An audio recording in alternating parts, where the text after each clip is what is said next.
온 이스라엘이 여로보암이 돌아왔다함을 듣고 사람을 보내 그를 공회로 청하여 온 이스라엘의 왕으로 삼았으니 유다 지파 외에는 다윗의 집을 따르는 자가 없으니라. 새벽을 깨우는 거룩한 기도자 여러분, 생명의 말씀으로 세대를 분별하며 살아가는 믿음의 아름다움이 늘 새롭기를 소망합니다. 오늘 우리가 읽어갈 하나님 말씀은 열왕기상 12장 12절에서 24절까지의 말씀으로서 분열왕국이 시작되는 르호보암과 여로보암의 단락을 읽어가게 됩니다. 12장부터 14장까지가 이 르호보암과 여로보암의 남북 분열 왕국에 대한 이야기고, 르호보암의 이야기 한가운데 여로보암의 이야기가 삽입되어 있는 형식을 가지게 됩니다. 우리는 이 안에서 이스라엘이 결국은 무너지는 아픔을 보게 됩니다. 르호보암이 왕위를 계승하여 북쪽 이스라엘 100지파들의 대표와 여로보암의 이야기에 귀를 기울였어야 되는데 자기 또래 친구들의 이야기를 듣고 힘을 과시하는 힘의 지배에 권력에 심취되어서 강경책을 세우지요. 그래서 으름장을 놓습니다. 그 으름장으로 인하여 이 힘의 지배, 하나님의 말씀과 지혜로 다스려져야 될 하나님의 나라를 상징하는 이 이스라엘이 힘의 지배로 역사의 왜곡이 이루어지는 장면을 우리가 지켜보고 있는 겁니다. 언제나 하나님이 세우신 이 하나님의 질서는 인간의 야망과 야욕, 권력의 숭배와 압제와 수탈로서 변질돼 가는 것이 역사입니다.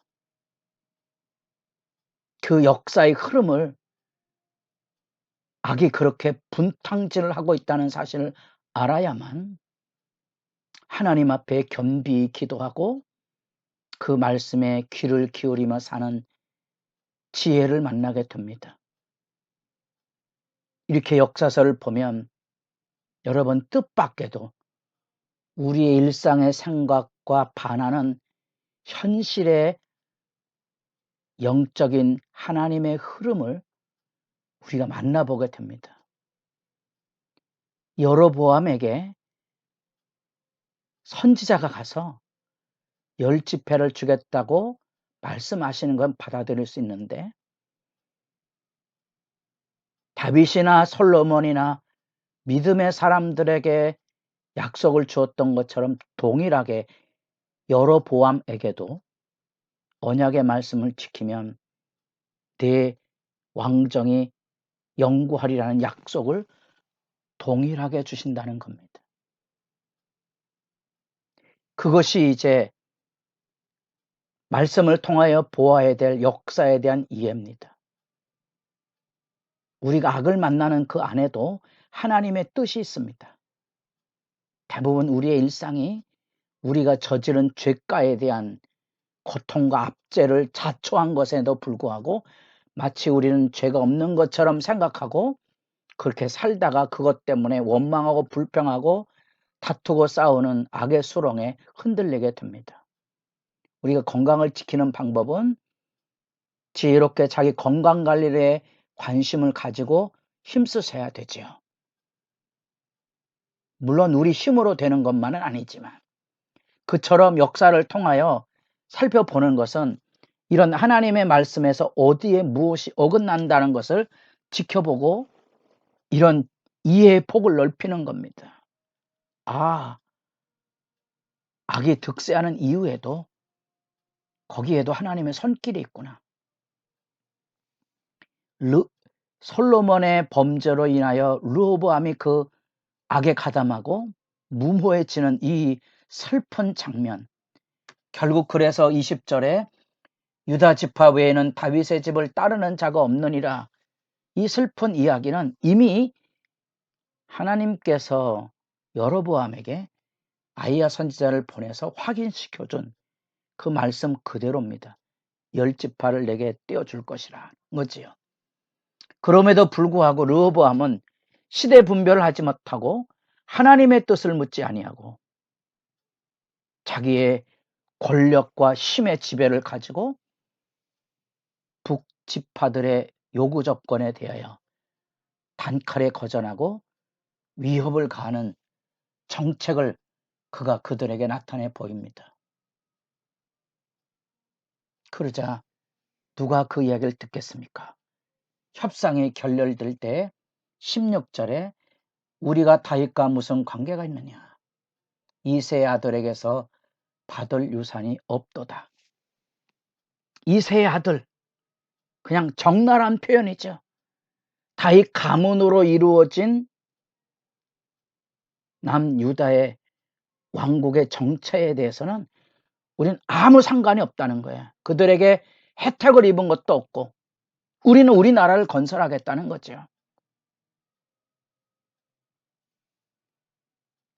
르호보암이 이때 생각했어야 되는데 이런 남북과 지파 갈등이 한 나라를 다스리기 위해서 늘 아울러야 될 부분인데 만홀히 여긴 거지요. 그리고 놀랍게도 전국의 건축 사역에 책임을 맡아서 일하던 역군의 지도자 아도람을 협상차 보내는 겁니다. 이 강제 노역으로 인하여 부담이 가중되어서 불만을 가지고 왔는데 그 원흉인 아도람을 보내는 거예요. 그가 피살되자 황망하게 르호보암이 쇠례를 타고 예루살렘으로 도피합니다. 아마 순간 뭔가 잘못 짓고 있다는 생각을 할 수밖에 없었겠지요. 그럼에도 불구하고 놀랍지만 이 힘의 지배가 무서운 걸 아셔야 돼요. 민심이 이미 떠났다는 사실들 알면 이게 하나님의 뜻이 무엇인가에 대해 겸비 엎드려져야 되는데 자기 힘의 과신을 믿고 무력으로 북이스라엘 10지파를 진압하려고 합니다. 그래서 군대를 모읍니다. 18만이나 되는 유다와 베냐민 지파를 모아서 전쟁을 하러 갑니다. 얼마나 긴급한 상황인지 하나님께서 스마야 선지자를 불러 세워서 그 전쟁의 부당성을 일깨워 줍니다. 24절 하반절 이 일이 나로 말미암아 난 것이라 하셨다라 하신지라. 이 모든 일들에 하나님의 뜻이 있었다는 거예요. 그들이 여호와의 말씀을 듣고 그 말씀을 따라 돌아갔더라. 전쟁의 참상을 겪을 뻔한 위기의 순간이죠.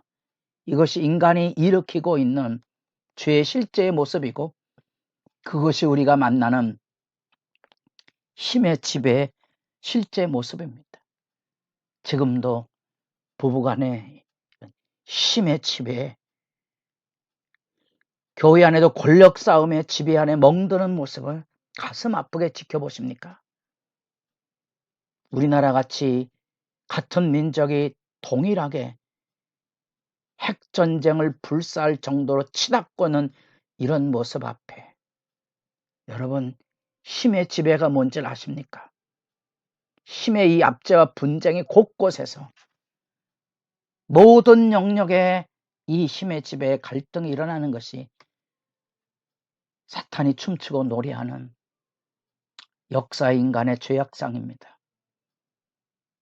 누구에게 우리가 조정을 당하고 살아가고 있는지 우리가 이런 말씀을 통하여 절절히 배우는 게 그것입니다. 하나님 말씀의 지혜와 경건을 배워가는 겁니다. 우리가 죄를 뿌렸으면 사망을 거두는 거지요. 누군가는 거두어야 되지 않겠습니까? 누군가는 짊어지고 가야 되거든요.